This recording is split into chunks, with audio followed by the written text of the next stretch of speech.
Hello viewers, the ET Gamer 67 here. I'm one of the two ET Gamers and I'm going to be saying what I think of each of every one of these games. Now, I'm not going to be going into too much detail about each game because I'm going to do a separate video for all of these games. So if you think, oh that looks good, and you like what the little bit I said about it, then you just go straight ahead and look up the separate video and you see my review.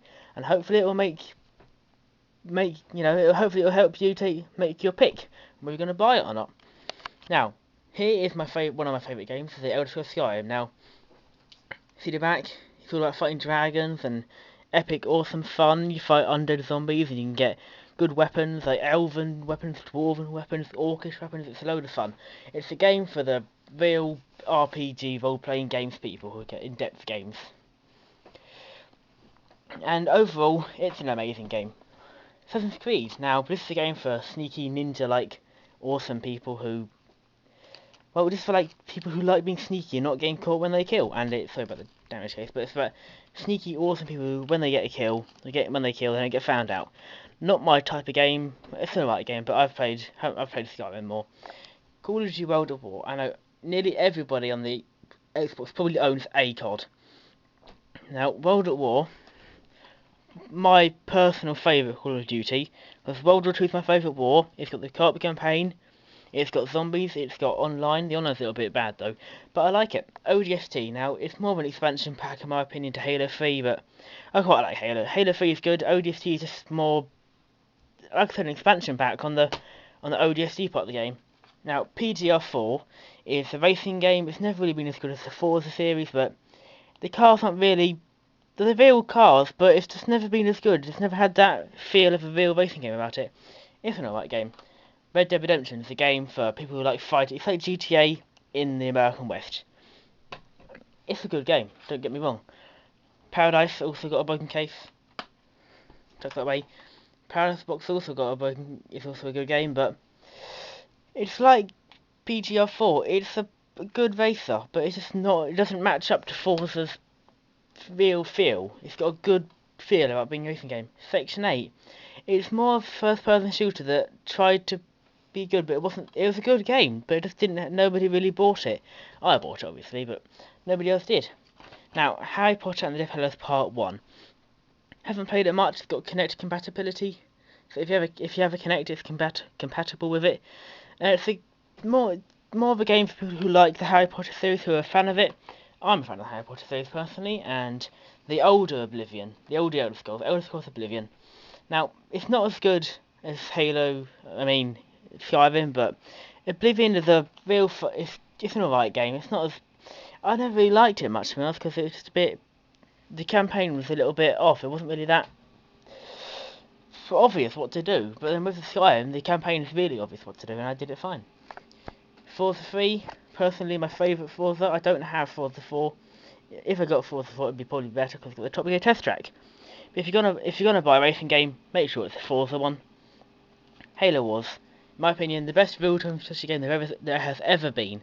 I've spent a lot of my time playing this game, and I think it's amazing.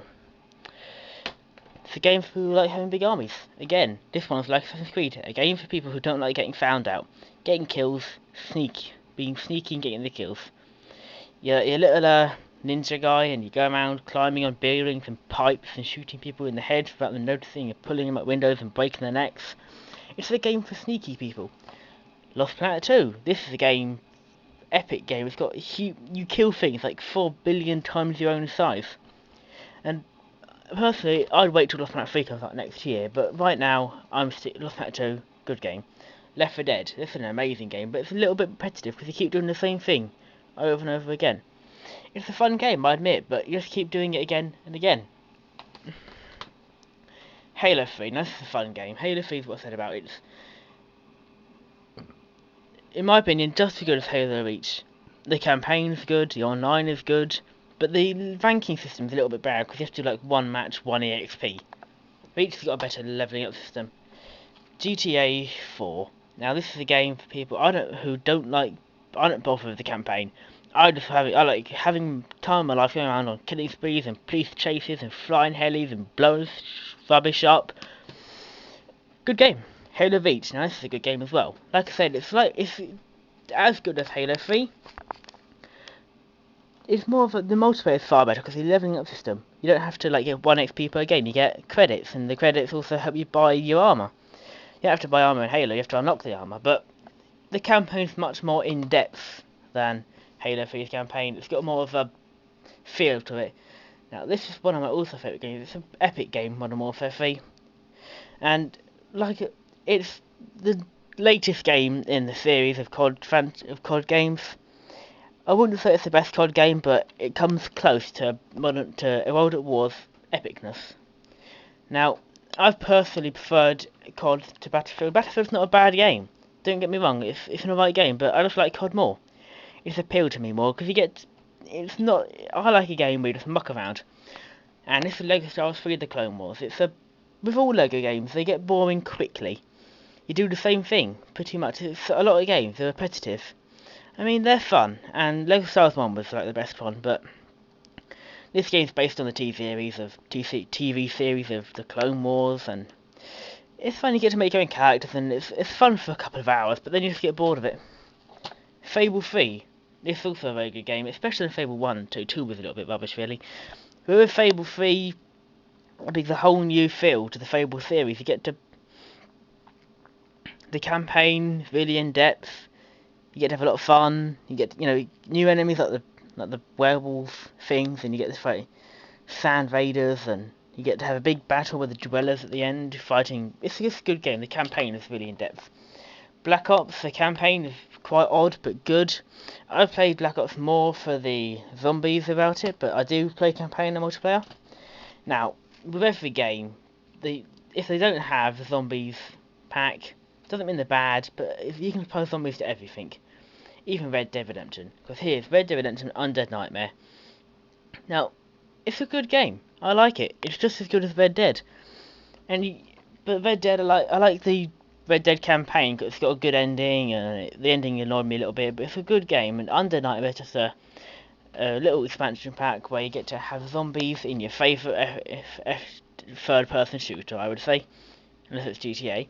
Now, Darkstar 1, I didn't really like this game. I've played it a bit. It's an RPG game. You get to upgrade your ship. You have to find artifacts to upgrade your ship, but it's not really that good because it's a bit boring, really. They've made it too boring. Now, again, look at Indiana Jones. Like all LEGO games, they're a little bit slow. They just get repetitive. I forget. You do one thing and then you get bored. All the same sort of thing. Build this, build that, kill him. Now, Brink, this is an interesting game because when Brink started off, it had a good concept to the game, but the concept was amazing, pretty much. But then, when they launched the game, it didn't really work. Nobody really bought it, and they didn't get much advertisement in. And it could have been a good game, had the potential, but Bethesda, unlike themselves, mucked it up.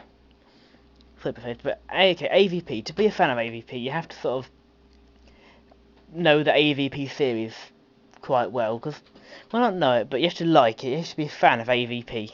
And if you're being a fan of AVP, you're like, it's got a lot of blood, it's got a lot of gore, and but one thing's a bit bad. When you're a Marine, you just get overwhelmed far too easily, and you die as quick as anything.